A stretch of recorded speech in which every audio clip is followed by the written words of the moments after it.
Everyone, आज हम बात कर रहे हैं फ्रीक्वेंसी शिफ्ट कीइंग की। यहाँ पे हम BFSK को भी कवर करेंगे क्योंकि वो उसी का ही टाइप होता है। तो फ्रीक्वेंसी शिफ्ट कीइंग क्या होता है बेसिकली? ये एक डिजिटल मॉड्यूलेशन टेक्निक है जो कि इलेक्ट्रॉनिक्स में यूज़ होती है कम्युनिकेशन पर्पसेस के लिए। अगर आपके पास बिट 1 होगा, इसका मतलब आपका फ्रीक्वेंसी F1 है। बिट 0 है तो आपका फ्रीक्वेंसी क्या है? F2 है। सो यहाँ पे दो फ्रीक्वेंसीज दी जाएंगी, F1 एंड F2। ठीक है, और वो बिट्स के अकॉर्डिंग अरेंज होंगी। तो मैंने एक वेव फॉर्म यहाँ पे बना के दिया हुआ है आपको।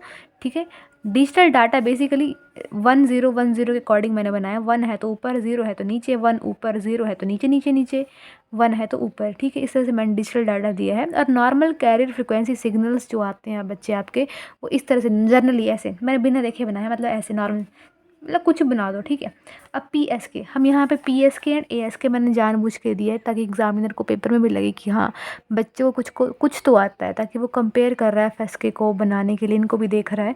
तो वो चीज़ है, जनरली कुछ भी नहीं करा है मैंने यहाँ पे। PSK को मैंने इस तरह से लिखा है, यानी हमने खुद से फेज़ मान लिए 0 degree, 90 degree, 180 degree and 270 degree. उन फेजेस के अकॉर्डिंग मैंने सिग्नल्स बनाए हैं। 0 है तो सेम फेज़, 90 डिग्री है तो ऊपर से शुरू होगा। ठीक है, 180 डिग्री है तो नीचे से शुरू होगा, आउट ऑफ फेस। 270 है तो यहाँ अलग से शुरू होगा 270। ठीक है, यहाँ पे गैप है थोड़ा सा, अगर आपको दिख रहा हो। जूम नहीं होता ये ना, सॉरी। लाइक यहाँ पे हम देख सकते हैं, यहाँ पे थोड़ा सा मैंने गैप छोड़ा, उसके बाद मैंने 270 बनाया। ठीक है, ASK में क्या होता है? एम्पलीट्यूड शिफ्ट किंग, यानी कि एम्पलीट्यूड जहाँ 1 होगा वहाँ एम्पलीट्यूड बड़ा होगा, जहाँ पे 0 होगा वहाँ पे एम्पलीट्यूड कम होगा। 1 है यहाँ पे इसलिए एम्पलीट्यूड बड़ा है, यहाँ पे 0 है, यहाँ पे 0 एम्पलीट्यूड, यानी हाइट कम है सिग्नल की। 1 एंड 1 यहाँ पे हाइट ज़्यादा है। FSK में क्या होता है जनरली? तो यहाँ पे समझना थोड़ा मुश्किल हो रहा है, यहाँ पे थोड़ा अजीब सा लग रहा है, तो मैंने यहाँ पे लिखा है। यहाँ पे अगर 1 होगा तो आपका सिग्नल जो होगा बहुत टाइटली जाएगा, इकट्ठा होके जाएगा। 0 होगा तो खुला खुला होके जाएगा। तो जहाँ जहाँ 1 है वहाँ वहाँ मैंने लाइक यहाँ पे टाइट करना था मैंने सिग्नल, यहाँ पे कर नहीं पाई क्योंकि मैंने जल्दी से बना दिया। यहाँ से देखो शुरू, यहाँ पे देखो ये 1 के लिए किया है, ये 0, ये 0, ये 1, ये 1। ठीक है, कहने की बात है आपने इस तरह से ये 1010 मैंने अपनी मर्जी से लगाया, तो मैंने पेपर में अपनी मर्जी से लगा देने हैं। ठीक है, पेपर में अपनी मर्जी से लगा दो। ये जस्ट एक एग्जाम्पल है बेसिकली कि हम किस तरह से FSK को रिप्रेजेंट करते हैं इन द वेव फॉर्म। ठीक है, सो 1 के लिए आपका सिग्नल टाइटली मूव करेगा और 0 के लिए इस तरह से रहेगा। अब हम बात करते हैं BFSK के बारे में। Binary data given to the converter in desired signal output. अच्छा, यहाँ पे लिख, इसको हम बोलते हैं binary phase shift keying. Binary phase shift keying का मतलब होता है कि आपका बाइनरी डाटा जो है वो कन्वर्टर को दिया जाता है। ठीक है, and we get desired signal output. यहाँ यहाँ पे होगा एंड। ठीक है, and we get desired signal output. So यहाँ पे बेसिकली ट्रांसमीटर है, ट्रांसमीटर की बात कर रहे हैं। तो बाइनरी डाटा आपका जा रहा है, उसका वो मॉडुलेटर में जा रहा है। मॉडुलेटर के बाद ऑसिलेटर, ऑसिलेटर यानी कैरियर फ्रीक्वेंसी सिग्नल्स, मॉडुलेटर यानी कि जो डाटा को सिग्नल में कन्वर्ट करता है, और यहाँ पे आपको डिज़ाइन किए हुए मॉडुलेटेड सिग्नल मिल जाता है। तो हमने एक्सप्लेन करा है कि बाइनरी डाटा किसे बोलते हैं, जहाँ पे आपके पास बच्चों बिट अरेंज हुए होते हैं 0 और 1 की फॉर्म में। ठीक है, मॉडुलेटर जो कि जो डाटा आ रहा है इसको सिग्नल्स में कन्वर्ट करेगा। ठीक है, ये सिग्नल बना ना आपके पास। कैरियर सिग्नल्स क्या होते हैं? जिनके पास इंफॉर्मेशन होती है इन डाटास की। ठीक है, अगर 0 1 है उसके अकॉर्डिंग वो किस तरह से मूव करेंगे कैरियर सिग्नल्स, वो बात होती है। इनके पास अपनी अपनी फ्रीक्वेंसी होती है 1 एंड 0 करके। बाकी ये मैंने चीज़ लिखे बताती हूँ, इस चीज़ को मैं अगले पेज पे करती हूँ। ठीक है, ताकि थोड़ा सिंपल रहे समझाने के लिए। सो मैंने यहाँ पे ये लिखा है कि अगर आपके पास F1 फ्रिक्वेंसी है, इट मीन्स आपके पास 1 बिट है। अगर आपके पास F2 फ्रिक्वेंसी है, इसके पास मतलब आपके पास 0 बिट है। क्या है? 0 बिट। सो अगर मैं मॉडुलेटेड सिग्नल बनाना चाहूँ, मॉडुलेटेड सिग्नल, मॉडुलेटेड सिग्नल, या तो मैं मॉडुलेटेड कैरियर सिग्नल भी नाम दे सकते हैं basically, modulated carrier signals. So cos of 2 pi F1 of T. तुम सोच रहे हो हम कॉस ओमेगा टी क्यों लिख रहे हैं बच्चे? यहाँ पे फ्रीक्वेंसी की बात हो रही है, तो हमें फ्रीक्वेंसी की फॉर्म में लिखना पड़ेगा ओमेगा को। ठीक है, क्योंकि हम F1 F2 की फ्रीक्वेंसीज की बात कर रहे हैं। सो F1 के लिए बच्चों आपके पास बिट 1 यूज़ होता है। अब वैसे अगर आपके पास कॉस, ये क्या आपके पास मॉडुलेटेड सिग्नल है, ये ये जो मैंने ऊपर नाम दिए, ये मॉड्यूलेटर सिग्नल ले ले आप, मॉड्यूलेटर कैरियर सिग्नल नाम दे दो। और ये 2 पाई f2 ऑफ t है आपका, ठीक है। इसके लिए आपके पास बिट जो होता है वो 0 दिया जाता है, f1 के लिए 1 एंड f2 के लिए आपका 0 बिट, ठीक है। नाउ अब हम क्या करेंगे बच्चों, ऑलराइट, अब हम एक सिग्नल बनाना चाहेंगे कि हर किसी में हम फाइनल आउटपुट जो निकालते हैं, ये जो एस ऑफ टी की फॉर्म में आती है, जो आउटपुट मैं दे रही हूँ, ठीक है। अब एस ऑफ टी की मुझे वैल्यू लिखनी है, सो एस ऑफ टी की मैं क्या वैल्यू लिखूँगी। सो पहले हम S1 S2 करके लाइक हमारे पास जैसे हम लिखते हर चीज़ को लिखने के लिए हम बोलते थे कि S of T is equal to root 2PS करके लिखते थे ना हम यहाँ पे, बट यहाँ पे FS के में हम रूट 2EB लिखेंगे। बट रूट 2EB को लिखने से पहले हम एक टर्म कांस्टेंट उससे हम डिफाइन कर देंगे AC कांस्टेंट हम यूज़ करेंगे यहाँ पे, AC cos 2 pi F1 of T. ये चीज़ भी हम आगे लिखेंगे बट अभी नहीं लिखेंगे, ठीक है। F1 है यानी कि ये भी S1 होगा। अब S2 क्या होगा, S2 of T, AC cos 2 pi F2 of T लिख दो। सो आपके पास S ऑफ टी क्या आ जाएगा, मतलब S of T S1 plus S2 नहीं करेंगे, जस्ट S ऑफ टी हमने ये निकाल दिया, ठीक है। अब हम बात करते हैं रिसीवर की। तो रिसीवर हम कर रहे हैं सबसे पहले कोहेरेंट रिसीवर, ठीक है। कोहेरेंट रिसीवर RECIEVER, हम कोहेरेंट रिसीवर लिख रहे हैं हम यहाँ पे, ठीक है। सो कोहेरेंट रिसीवर के लिए हमारे पास बेसिकली एक डायग्राम बनी है। अगर तुमको इसकी डायग्राम समझ आ गई तो यही सेम डायग्राम आपके MSK में लगेगी। MSK के ट्रांसमीटर की डायग्राम डिट्टो इसकी तरह होगी, ठीक है। MSK के ट्रांसमीटर की, नॉट ट्रांसमीटर बट रिसीवर की, MSK रिसीवर की, ठीक है। आपके पास यहाँ पे क्या होता है बच्चों, यहाँ पे आपके पास लगा होता है जो आपके पास डाटा आ रहा है यानी कि S ऑफ टी, ये जो आपको ये सिग्नल्स मिल रहे हैं ये सिग्नल्स, ठीक है। उसके पास ये कहाँ पे जाते हैं, यहाँ पे हम बाइनरी डाटा भी ले सकते हैं। चलो ठीक है, बाइनरी डाटा ले लो यहाँ पे। सपोज़ कि बाइनरी डाटा की फॉर्म में आ रहे हैं, बाइनरी सिग्नल तुम यहाँ पे ले लो, ठीक है। अब इसके बाद ये कहाँ जाते हैं आपके पास, कैरियर सिग्नल के पास, फिर इंटीग्रेटर। सिमिलरली यहाँ पे भी कैरियर सिग्नल, यहाँ पे इंटीग्रेटर, ठीक है। उसके बाद हम कहाँ जाते हैं आगे जाके, यहाँ पे होता है आपके पास decision device, DECISION, decision device. Similarly यहाँ पे भी आपके पास वही डिसीजन DD लिख दिया मैंने, डिसीजन डिवाइस होता है। और यहाँ पे आपके पास आउटपुट मिलती है, ठीक है।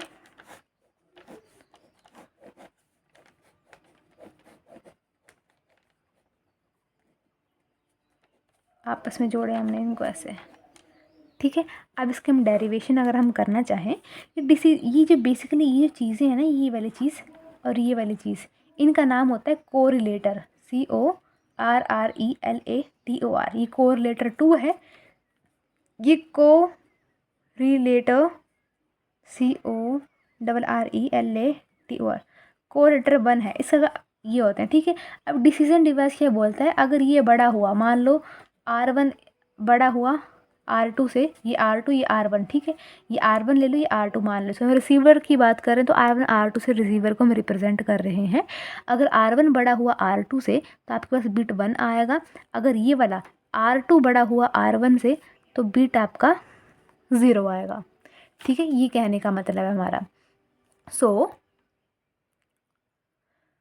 अब हम यहाँ इसकी डेरिवेशन करते हैं। बेसिकली हम डायरेक्टली इंटीग्रेटर से शुरू कर देते हैं अपना काम, ठीक है। हम यहाँ बोलते हैं कि इफ़ तुम चाहो तुम यहाँ पे इनको डिफाइन कर सकते हो कि कोरिलेटर में क्या होता है, आपके पास कैरियर सिग्नल्स आते हैं और बाद में वो कैरियर सिग्नल्स इंटीग्रेट हो जाते हैं, उसको हम बोलते हैं कोरिलेटर। डिसीजन डिवाइस का काम होता है ये चेक करना कि अगर आपका इनमें से कोरिलेटर 1 जो है वो बड़ा हुआ कोरिलेटर 2 से तो मतलब बिट 1 होगा। अगर कोरिलेटर 2 बड़ा हुआ कोरिलेटर 1 से तो बिट 0 होगा। तो if R1 greater than R2 तो आपके पास बिट 1 आने वाला है। If R2 greater than R1 तो आपका बिट बच्चों 0 आने वाला है यहाँ पे। ठीक है, अब हम इंटीग्रेटर को सॉल्व करते हैं बेसिकली आगे जाके। सब इंटीग्रेटर की वैल्यू R1 R2 लिए तो y1 y2 कर लो, 0 से लेके टीवी तक इंटीग्रेशन होगी। बट रिमेंबर वन थिंग, आपके पास जो रिसीवर होता है R ऑफ टी वो किसके बराबर होता है, S of T plus N of T के बराबर।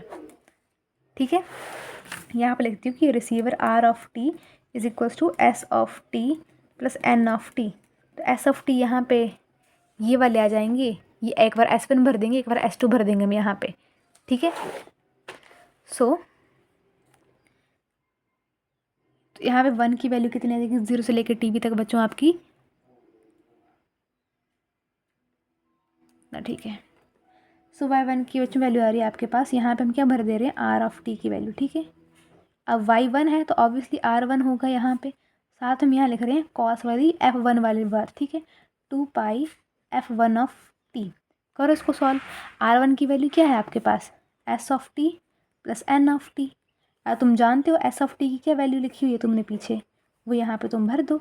ठीक है, तो S ऑफ टी की वैल्यू जो है S1 ऑफ टी, क्योंकि R1 है ना आपके पास तो S1 आएगा यहाँ पे। तो S1 की वैल्यू देखो हमने भरी है AC cos 2 pi F1 of T. अब तुम सोच रहे हो √2 EB कहाँ, √2 PS कहाँ लिखूँगी, बताती हूँ मैं।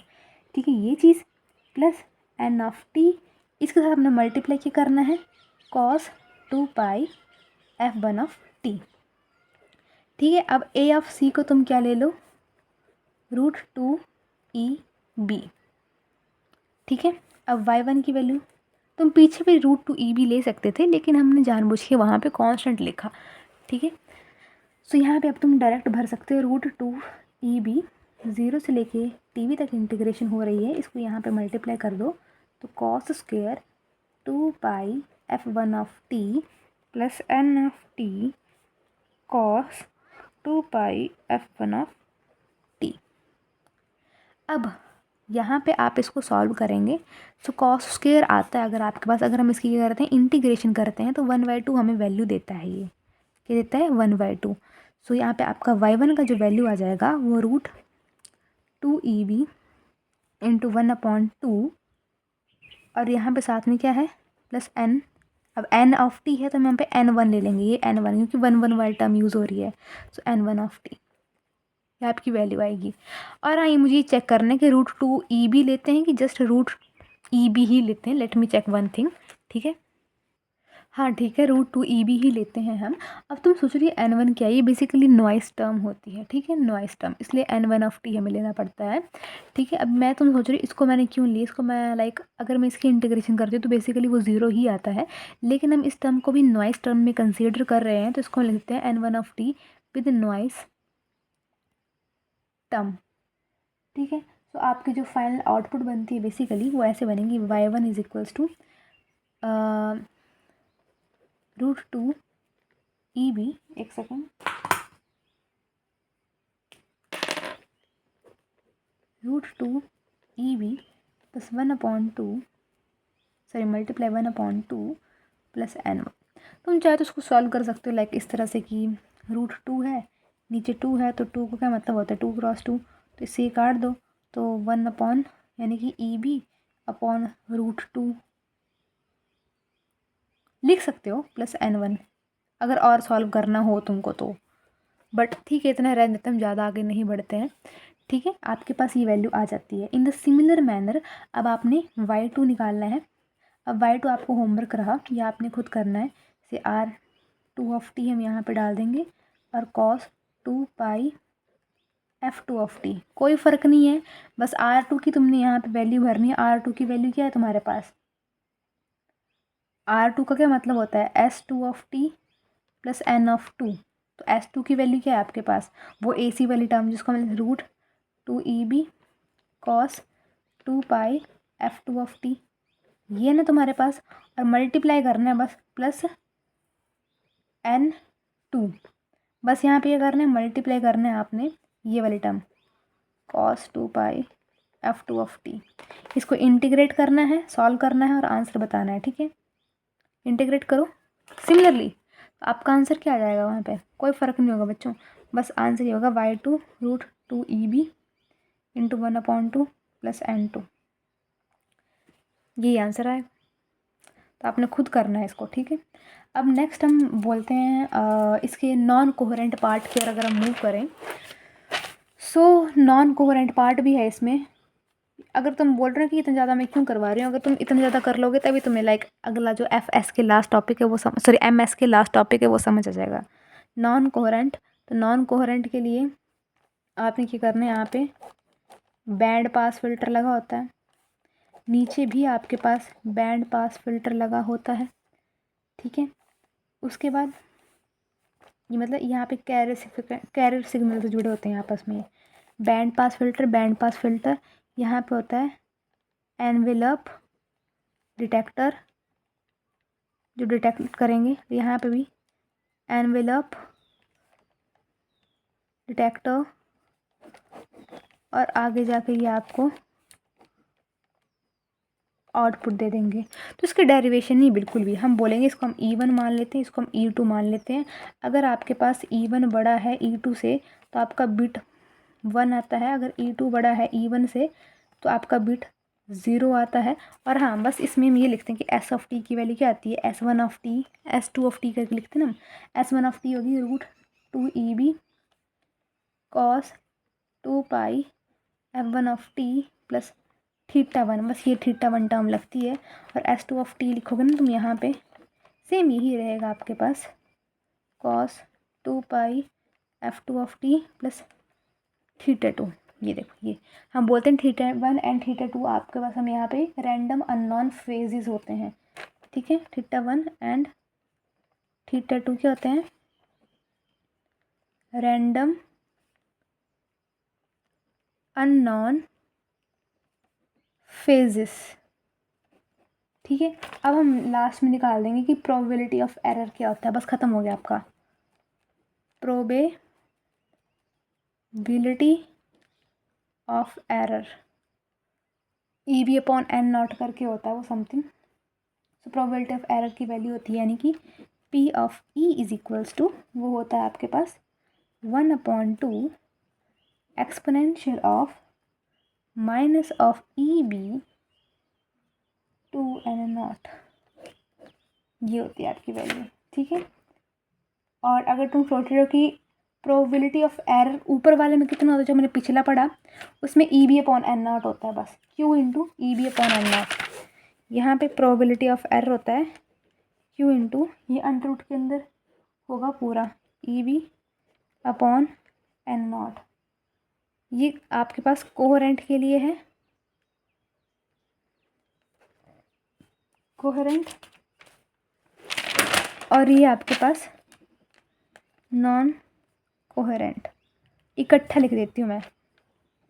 कोहेरेंट का आपके पास होता है Q, यहाँ से आ रख लो Q P ना, लाइक आप याद भी कर सकते हो, प्रोबेबिलिटी P से होती है, अगला वर्ड क्या आता है, अल्फ़ाबेट Q आता है, Q इंटू EB/N0, और ये होगा अंडर रूट के अंदर। यहाँ पे नेगेटिव होगा, एक्सपोनेंशियल होगा और हाफ होगा, ठीक है। इसी तरह काम है। ये होगा आपके पास बच्चों FSK, BFSK, coherent and non coherent, ठीक है। So thank you so much, I hope तुमको वीडियो अच्छी लगी है। Like share and subscribe, thank you.